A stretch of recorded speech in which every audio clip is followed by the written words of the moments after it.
Well, hello, everyone. I don't want to have that up. That is something we are going to deal with later. And I'm not really centered. But oh well, Statue of Liberty kind of balances it out. And it's nice and vintage here. But I hope you all are doing well. This is a show I have been planning for. I have notes, and you know when I have notes and I'm not winging it, that I am serious. But let's do the YouTuber stuff. Really would appreciate a subscribe. YouTube channels go through peaks and valleys and plateaus, and I have reached one of those plateau areas, and you could help give me a boost by hitting the subscribe key. I've got some content coming up that should bring in some new viewers and hopefully expose libertarianism to some people who might click on this channel that normally would not, as I expand some of my content. I would also appreciate it if you would give me a follow on X Twitter. I am not plateauing there, though it might seem like I am, because I am going through my old followers and cleaning out some. And what I mean by that, none of you have any risk of that.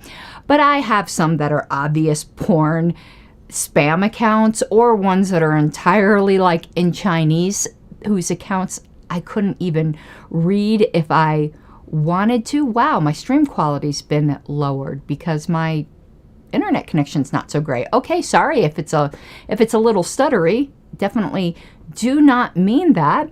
And so my count's kind of staying the same because I am cleaning up my account a little bit. And hello, everyone.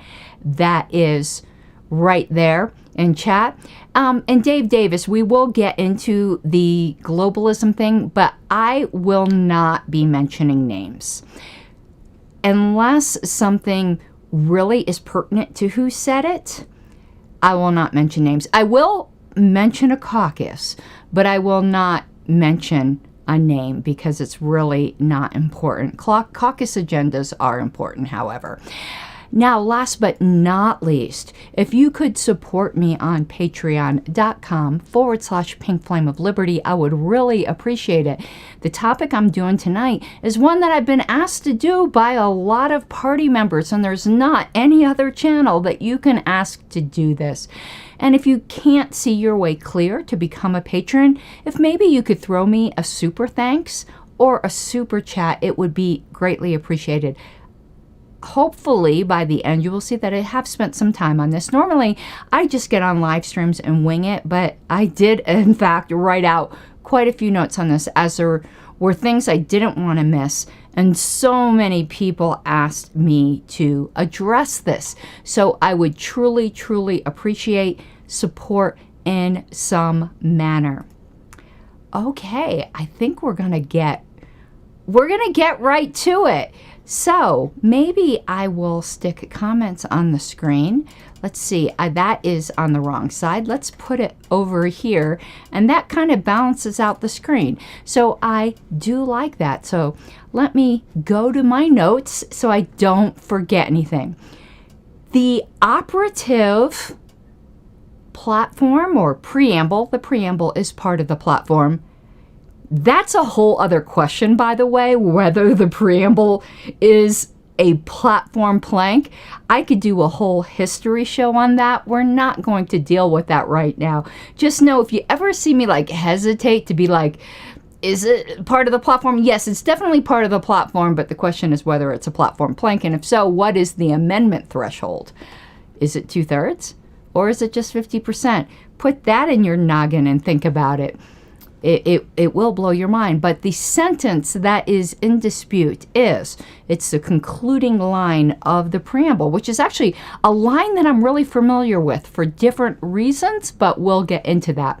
So that line says, as libertarians, we seek a world of liberty, a world in which all individuals are sovereign over their own lives and are not forced to sacrifice their values for the benefit of others. Oh, actually, I'm reading the statement of principles. This isn't the last sentence in the actually not the statement of principles. We're reading the whole preamble. But let's do that because it's a piece of poetry. So you see there's several mentions of the word world there. Next paragraph, we believe that respect for individual rights is the essential precondition for a free and prosperous world. There's that word world again. That force and fraud must be banished from human relationships, and that only through freedom can peace and prosperity be realized. Consequently, we defend each person's right to engage in any activity that is peaceful and honest, and welcome the diversity that freedom brings. Diversity is used there in a much different way than the here I go. I almost used the word world, and that's really interesting that I almost did. That most people would, or at least most Americans would assigned to the word diversity there. The world we seek to build is one where individuals are free to follow their own dreams in their own ways, without interference from government or any authoritarian power. Again, we see the word world. In the following pages, you can tell the platform used to be always printed out, we set forth our basic principles and enumerate various policy strands derived from those principles. These specific policy, and here's the operative last two sentences. These specific policies are not our goal. What specific policies? The policies that are set forth in the following platform. Our goal, our goal is nothing more nor less than a world set free in our lifetime, and it is to this end we take these stands. Can't interpret the word world there differently in the last sentence than you can in the ones that precede it. So that's why I wanted to read the entire preamble. So again, our goal is nothing more or less than a world set free in our lifetimes. I need to take a sip of wine. Now, this is some red sangria. It might stain my mouth. I've never really spoken on the issue that is the topic of this show, which is unusual for me when it comes to the platform, because I don't think in context that sentence should be all that controversial or that doctrinaire. But unfortunately, there are some people, and they are mostly people, and I am going to name a caucus at this point, not naming specific people, but it seems to be a hobby horse of the classical liberal caucus right now. I've done many shows on how classical liberalism is not the same as libertarianism. Certainly kissing cousins, certainly belong under the umbrella of our party, but the two concepts are not the same, and we need to get that straight. So unfortunately, some of that particular persuasion have yanked this sentence into their own agenda, and they've made it a doctrine of faith of their own specific brand of thick libertarianism, and then made that assertion that libertarianism entails globalism into a purity test, ironically. So let me be clear. Doubtless there is a universal application in that sentence. But in what way? If it is in some way this ultra broad statement, is it really some divisive sine qua non of being a libertarian? Or more specifically, a capital L libertarian? So what is, in my view, the indisputably universal application? What that is quite simple. And I don't think before modern times, at least when I say modern, I'm talking about like modern party times within the past 50 years. Now, I obviously hasn't read all the disputes over all of party history, but from what I've read, this particular dispute has never been like a big deal.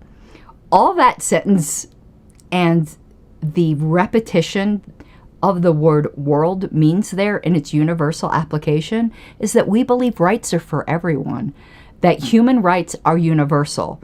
Notice I used the word universal. Are there humans everywhere in the universe?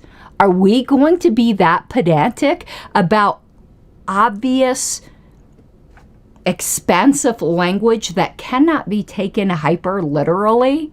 When I say human rights are universal, do I think there are humans on Pluto? But if humans were ever to go to Pluto, they would have the same rights as those of us on Earth.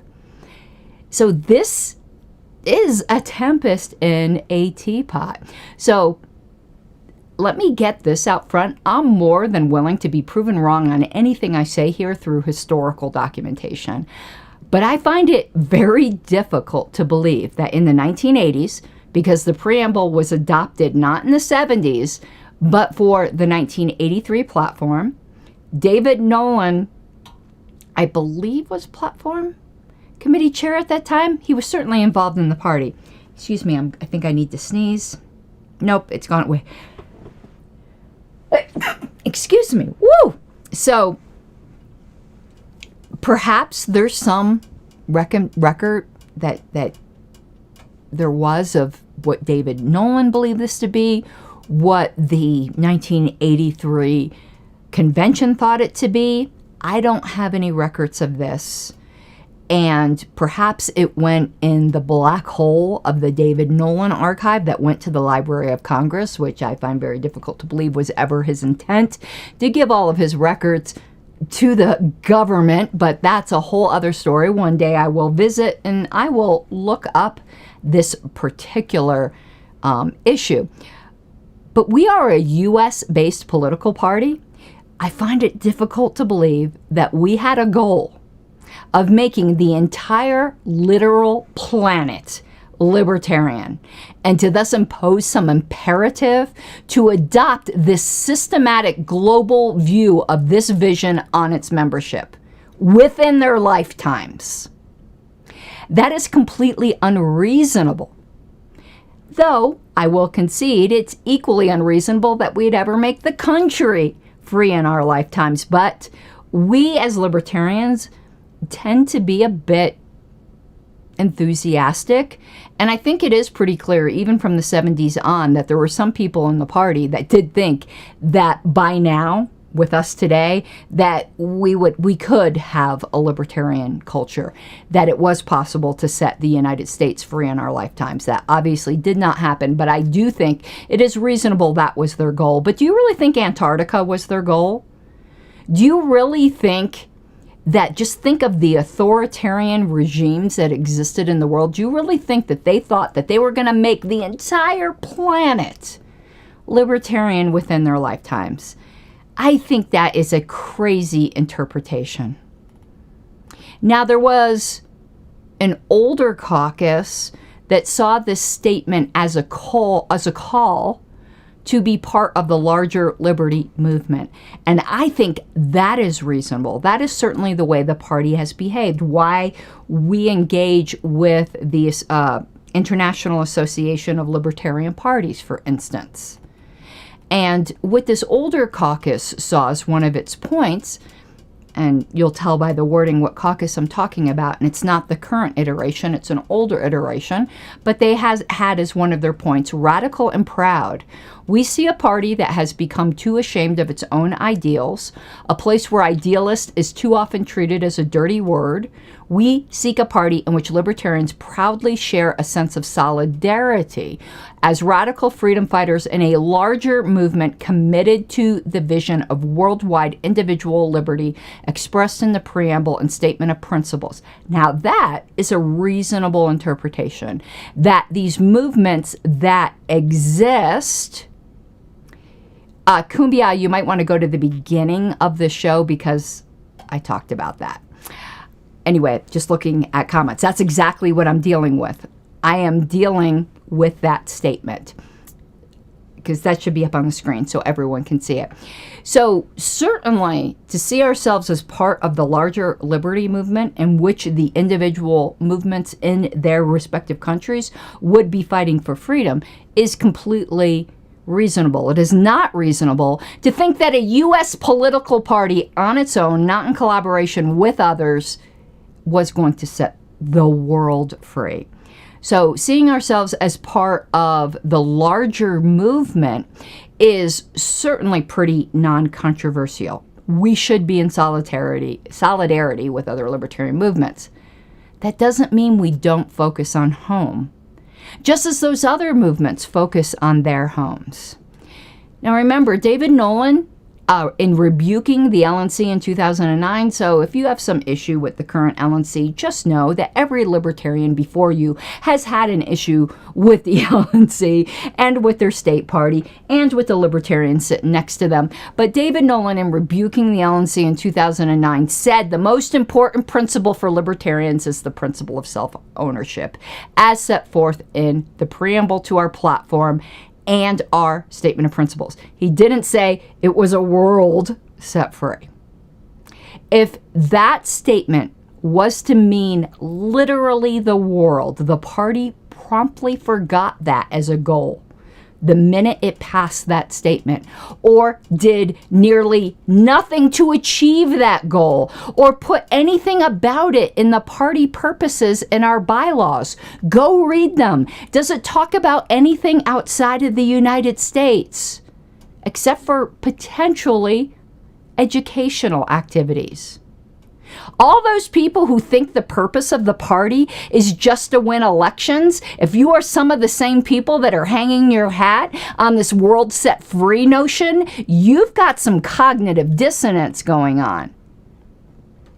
So what does that sentence mean? Because it obviously means something, and I don't think it means what that particular caucus is claiming it means. But first, I'm going to say something that should be obvious. Our platform, and even the most holy statement of principles, is not a divinely inspired scripture. It is not inerrant or incapable of messiness or even some internal incoherence. So the way that sentence makes sense is twofold. One, a commitment to universal human rights and solidarity with other libertarians throughout the world. Two, the commitment to setting our world free in our lifetime. And can the word world be used in a limited sense in that way? Certainly. Just think of expressions that you use. You are my world. You light up my world. My world came crashing down. Welcome to my world. Or if you're a big fan of Hamilton, the musical, not the person, a world turned upside down. I love that song. Anyway, one dictionary definition of world is any sphere, realm, domain with all pertaining to it. That is how we use that word in our average conversation. And the preamble is a piece of poetry. You have to interpret it in the style that it is. It's like I tell people when they're interpreting the book of Revelation, you can't interpret it literally. It's apocalyptic literature. And what is going on here is a synecdoche. And that is a word which is synecdote, which is like a figure of speech. That might not be the right word to put it, but it's a literary device in which a part of something is used to represent the whole. So in this type of example, again, using the word world. The world has not been kind to me. Do I mean the literal planet has been against me?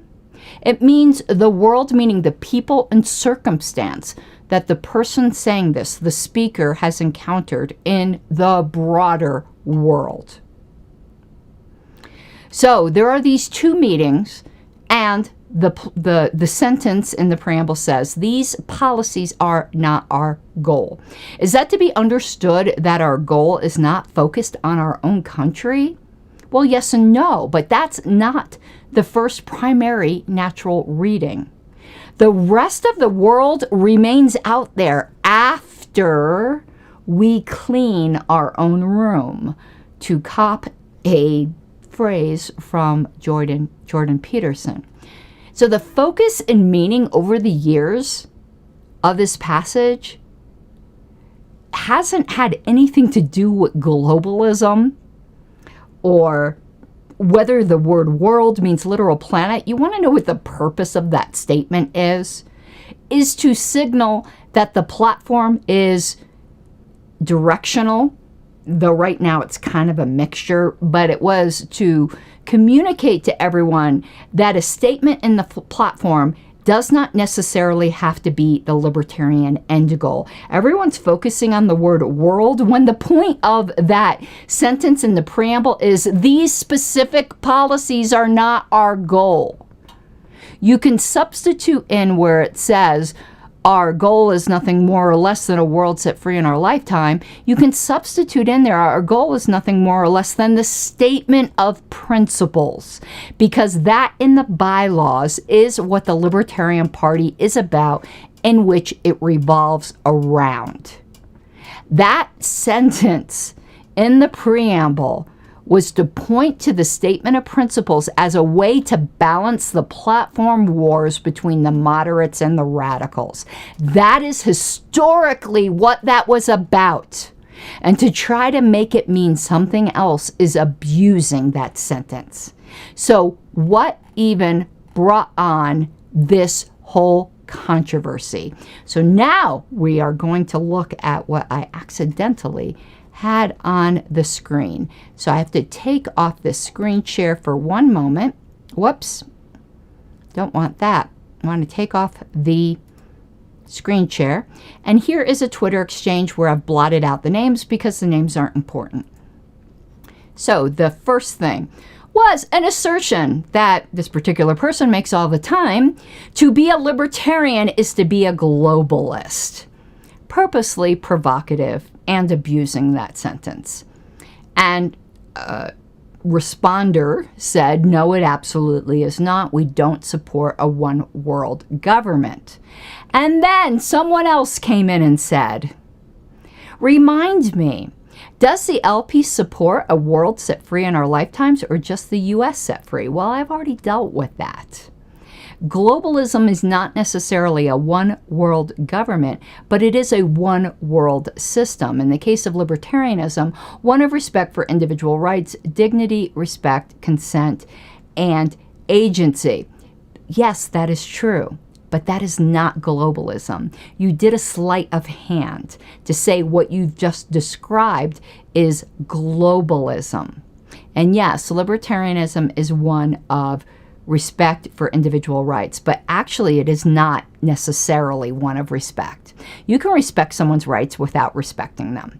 This is thick libertarianism being imported. Now, obviously, I think respect is a good thing, but there's nothing in libertarianism that requires you to respect anyone. It just requires you to not aggress against them. So this is what brought up this whole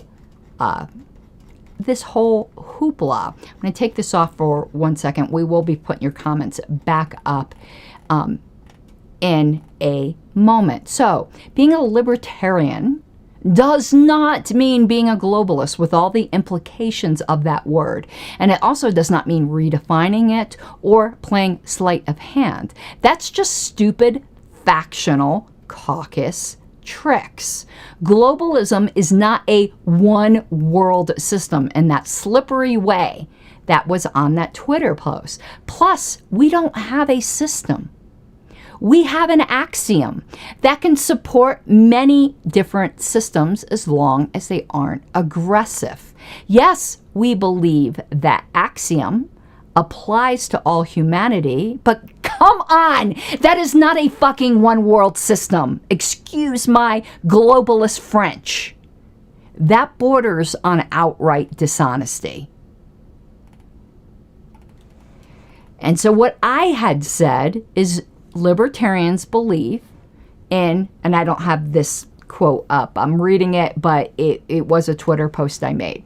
Libertarians believe in universal human rights to be free from aggression. No, as a party, we are not globalists working towards libertarian revolutions in other countries when we have our own immediate surroundings to transform. What a dishonest reading of the preamble after any deep thought. That is not nationalism. It is cleaning your own room. Globalism is a amorphous term, and it is not being used here in that conversation that I showed you on the screen to unite libertarians among something that we do actually believe, but to purposely inflame and divide.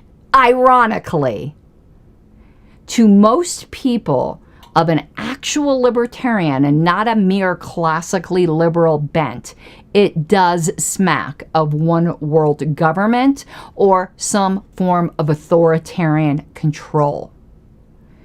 Just a sample dictionary defines it as the operation or planning of economic and foreign policy on a global basis. And I think that's how your average person thinks of it. Beyond the Captain Obvious point that we are all interconnected as human beings on this planet. And if you go into even the more wokeism of today, more alarming to libertarianism is the way the word globalism is being used with terms that are springing up like justice globalism. Or market globalism, which is a mixed bag because it can mean a market that libertarians would believe in, but it also can mean something entirely different. So those terms are not always necessarily bad, but they're certainly not implied by that simple statement in our preamble, whose intent was to just assure people that interim statements in the platform were not meant to contradict the statement of principles. And that screenshot I showed you was in the context of a general internal maelstrom of discussion about non-interventionism and getting bound up in other people's countries and business. So with this commitment to seek fulfilling of universal human rights, does that commit any person, qua libertarian, to take any positive action, including identifying themselves as a globalist, other than not doing anything to infringe or advocate the infringing of other people's rights? To require more than that to be a libertarian would go against many other statements denying positive rights. Now, one may claim this is a voluntary obligation among members of the party, amongst people claiming the title of capital L libertarian. But did you agree to that? The only thing you agreed to in joining the party is the pledge. And another sleight of hand is done by one of the same people who was making comments in that other thread to claim that if you denied that that statement was about globalism, then you're a nationalist. That is not what nationalism is. I'm sorry, that is just not an honest representation of our platform. And one thing I happen to know something about is our ideological history. And you do have to interpret things in their development throughout history. I want to show you a comment, because this comment was made in the context of, I'm sorry, I'm going to say what I think, really dumb, just angst over the billboard campaign. I swear, I've been on the LNC a while. I've never seen people so quick just to find something wrong with everything. You can always find something that's legitimately wrong in every LNC, including this one. But to nitpick everything to death, you know, I'm reminded of that proverb on how it's better to live on the roof of your house than in a home with a nagging woman. The billboards that had went out, the ones that said America First means no more money for foreign wars, getting upset over that means tell me you don't understand marketing without telling me you don't understand marketing. When you are trying to reach people who might not be in your camp, a just rock solid way of doing it, unless it's something that's just beyond redemption, is to co-opt some of their terminology and show how it actually supports you.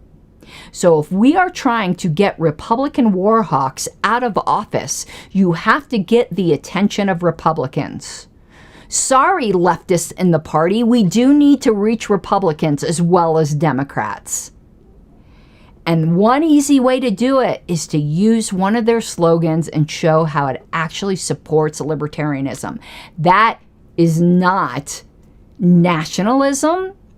That is good marketing. Anyone who objects to that, I'm sorry, I just do not believe you are in good faith. Maybe send a postcard calling everybody a bunch of anti-Semites. That'll work.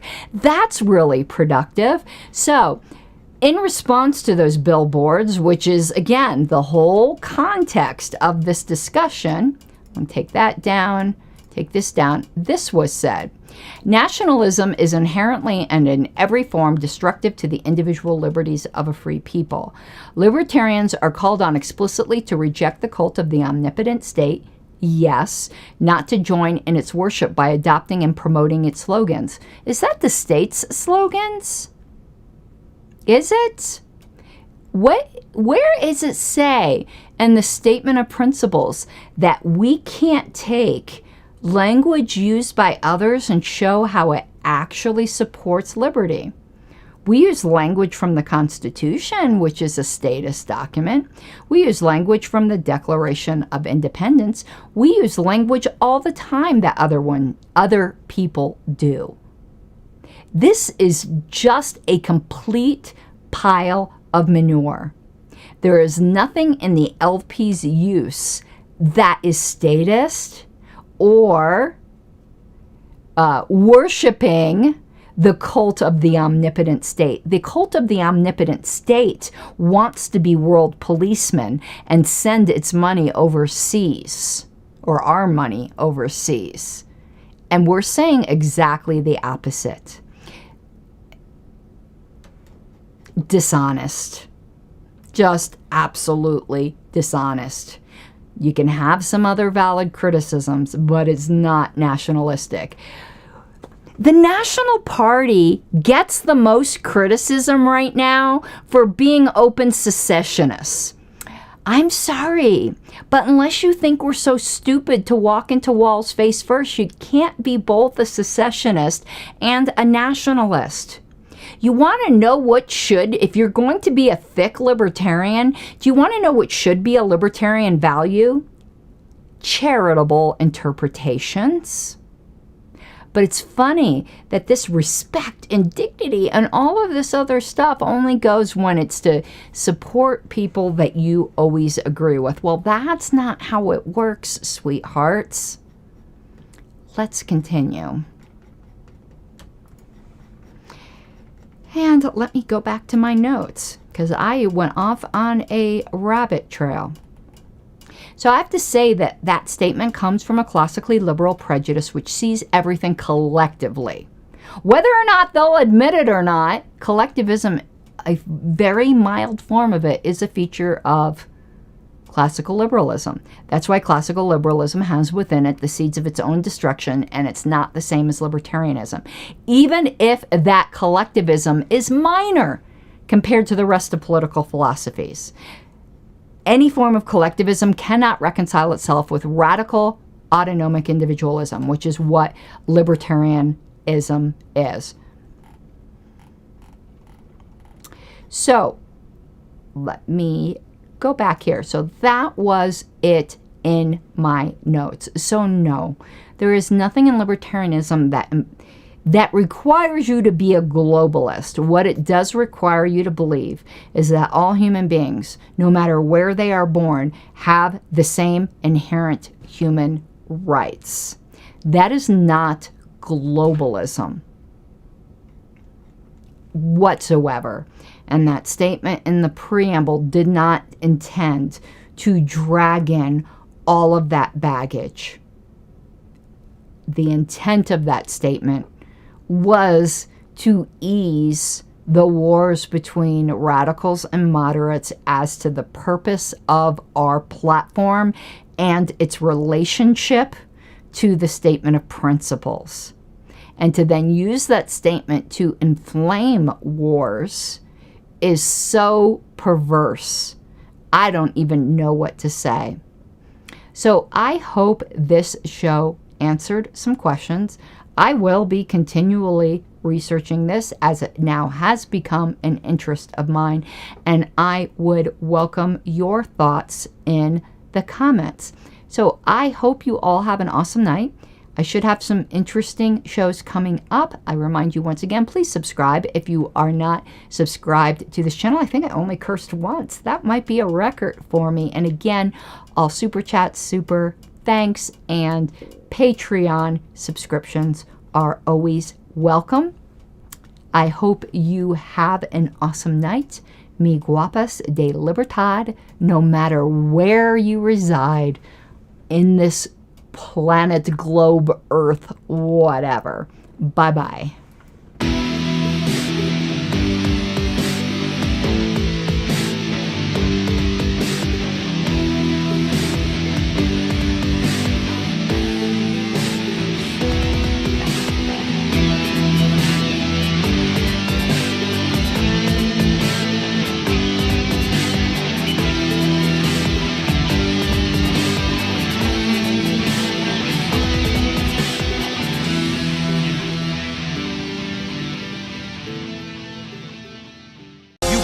What you're given, that's how we live it. Don't be mad at the system, it's simply how we've existed. I hear a lot of people talking like they politicians and choose to be an accountant because it's safe in a business, not because they want to